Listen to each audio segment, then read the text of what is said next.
I'm going to talk to you about some very simple principles of marketing. I'm not going to go into the details of it.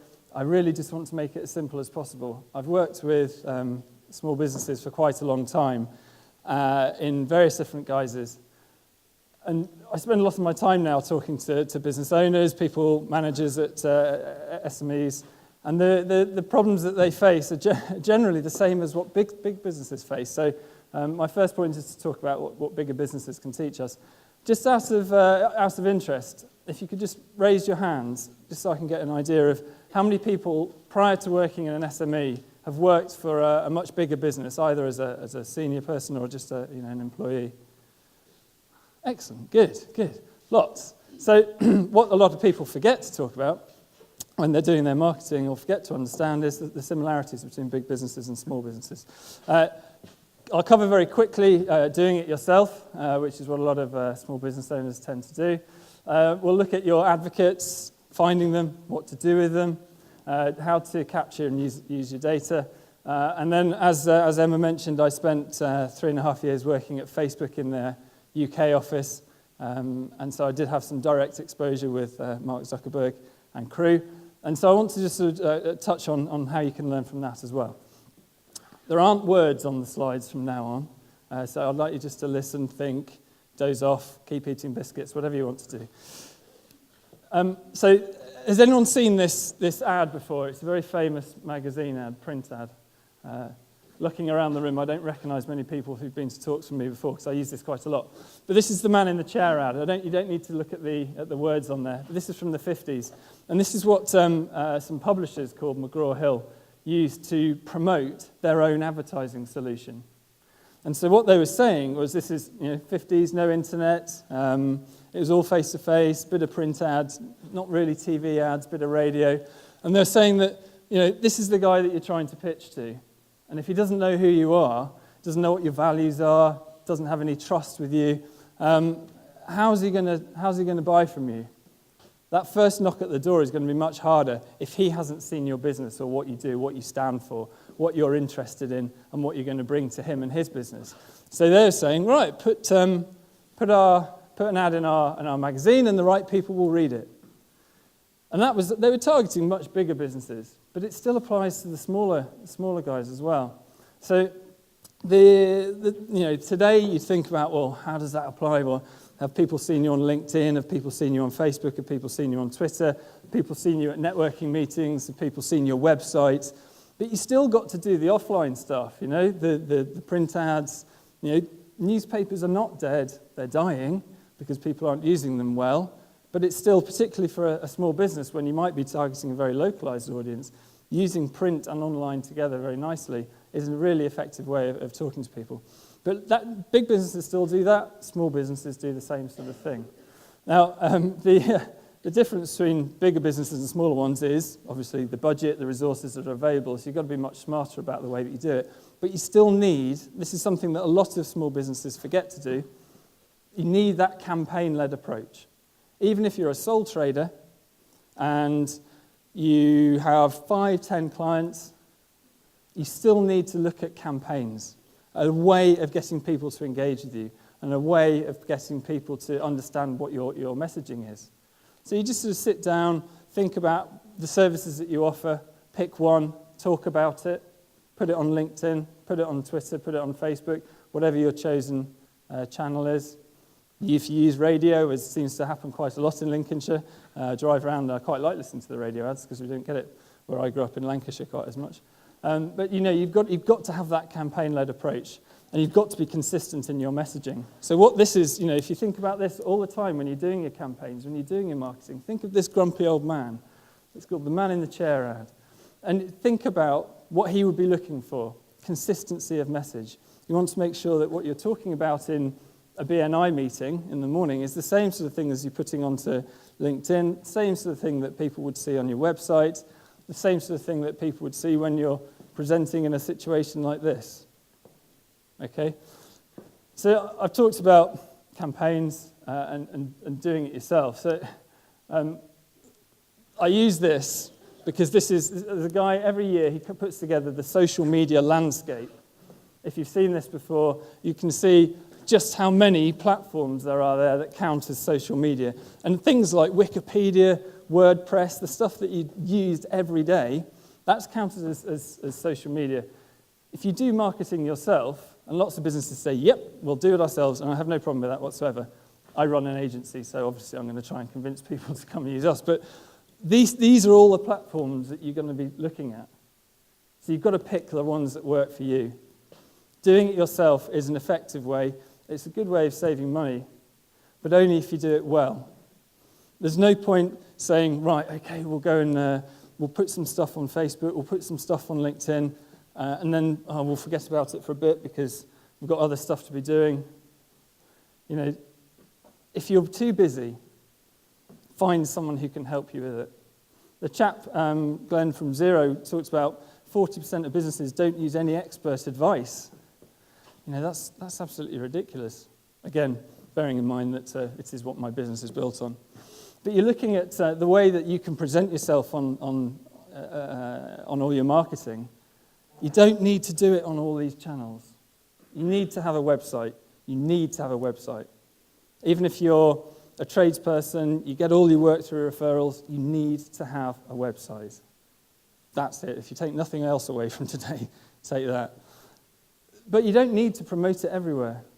You just need to find the right channels and make sure that you're getting that return on investment. You know that by spending a small amount of money, targeting a small amount of marketing collateral, you know that you're going to get the return on that because you've investigated it or you sought help to help you get to that point. You don't need someone to do it for you. You just need someone to advise you on it and to help you with it. And that could just be a business advisor. It could be your accountant. I'm sure there are a handful in the room who could help you today. Pick what's important to you and focus on that.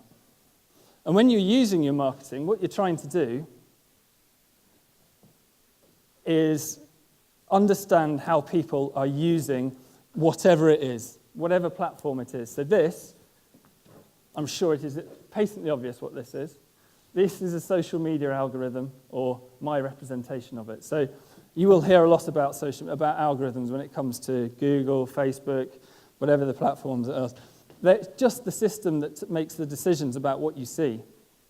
So for your business, you need to make sure that your message is consistent so that it is shown to the right people at the right time. Okay? The online platforms, they're all based on user experience. So if you're giving users what they want to see, the platforms will reward you for that. Just be honest. Don't give people nonsensical videos. Don't give people stuff that really isn't going to help their day. Don't just sell to people all the time. You do need to sell. Give people advice. Build some trust. And that's where you come to advocates. I live in Market Raisins, so the Advocate Arms is one of my local haunts. I don't go there very much because I have children, but I'm using this because advocates are the people who are going to help your business grow. They're the people you meet in your networking groups. They're your friends, your family. But how you use them can have a direct impact on how quickly your business grows and how effective your marketing is.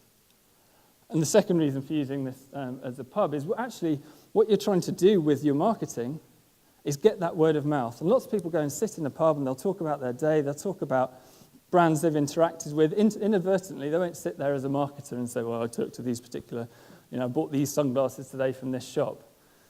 But they'll talk about it. Oh, that's a nice pair of glasses. Where'd you get that? So you've got to make sure that you're putting yourselves in front of these people and using these advocates effectively. I was talking to Steve from Nicholsons just during the break, and he was sort of asking me whether he should do a bit more on Twitter. Yeah, absolutely. That's where you're going to be building some trust. If people can understand what you're interested in, if people can know that you're interested in rugby, you've got a family, perhaps you went to university in London, but you've moved back up here. All these things are what are interesting to your clients, your customers, because that's what the connection is that they have with you. There are millions of accountants out there. Why should they use Nicholsons? There are millions of marketing agencies. Why should they use us? Just think about it, because that connection is what it's all about. Now, I've spent a lot of my career living in and working in London. When I moved up to Lincolnshire, I saw Twitter used in the most unique way I'd ever come across. And this is not necessarily a positive thing, all right?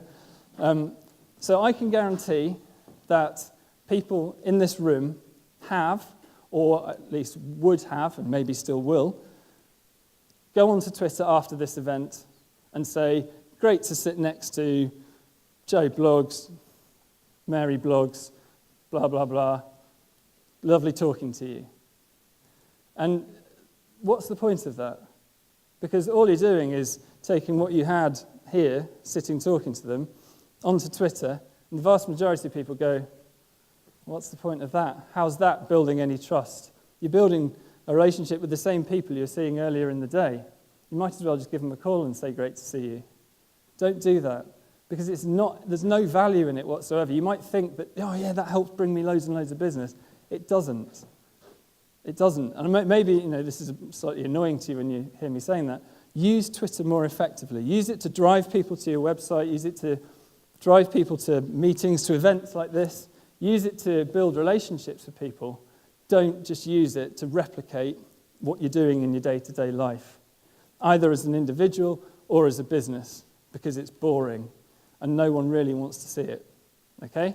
Use it to share interesting facts, to tell people why penguins' feet don't freeze, which I didn't know about. I also learned the other day that ostriches are really good swimmers, so you can take that one away as well. Share that kind of stuff. Share interesting things. If you go onto the marketing channels and you're trying to find your advocates and you're trying to build that relationship and get them to sell your business for you, they're not going to just sell your own sales messages. They're going to say, oh, well, Nicholsons, really great, really interesting people to work with. Really interesting. Feels like I'm promoting them. I'm just picking on a business. So you've got to get people to understand what drives you. People often talk about finding your why, and I'm not going to go into that side of things. Just have a think about what you stand for, why your business is there, how you can help people, and push people to what you want to get them to. All right? That's what your advocates are. They're helping you, and they want to help small businesses. People love to help small businesses. It's what the country's built on. And when you're trying to get your advocates, you want to be getting data. People talking about data a lot at the moment. Endless people trying to sell GDPR courses and training and all that kind of stuff. I'm not going to witter on about that too much. Just make sure that you understand it and you've got your processes in place. Find someone to help you. That's fine. But it's still, GDPR is all about having clean data, having people who are going to interact with you in the right way and don't feel like you are abusing their trust and abusing the data that you've got from them. You've got to find it. Drive people to your website. Incentivize people to engage with you. I'm not talking about giving away massive holidays. Give away small things if you want to. That's what people want to engage with. Just little things.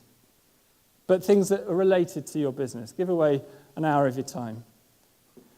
Get some data back from that and then use it well. Keep engaging with people. Talk to them. Talk to people on email. Talk to people on social media. Talk to people at these events. That's what it's all about. Social media is all about word-of-mouth marketing online. You've got to use it well. And so this particular picture here, I may have mentioned I worked at Facebook. I don't know if it picks up on that. This was a dinner that we had. So Zuck came over in my first week working at Facebook. And because I'm the tall, weird, leering guy at the back, it looks like I've been photoshopped in or whatever it might be. But I learned a huge amount from Zuck and the way that he put his business together. He has a black book that he's had since the beginning, that he writes everything in. He plans it years in advance. You look at it now, and it's pretty much how Facebook has developed. And the key reason for that is that he puts his users first. And for you guys, that's putting your customers first, putting your clients first. How are they going to help your business grow? How can you use marketing to find the right clients to help your business grow, to help it continue to be an interesting place to be? When you think about all the Silicon Valley companies and the way that they grow so rapidly, it's great to have aspirations to be like that, but really, we want to just do well. We want to be effective. We want to have a nice work-life balance and an enjoyable place to work. But if you're going to put your clients first, that's going to help you do it. And your marketing needs to replicate your messaging about keeping those users, those clients, active, engaged, interested. It's really straightforward. And you can do it yourselves, but make sure you do it well. A lot of the time when we talk to businesses about social media, we encourage them to be active on social media. Even if we're working for them, be active themselves, because that's where the authenticity comes in. That's where the relevance comes in. Okay? I hope it's been useful.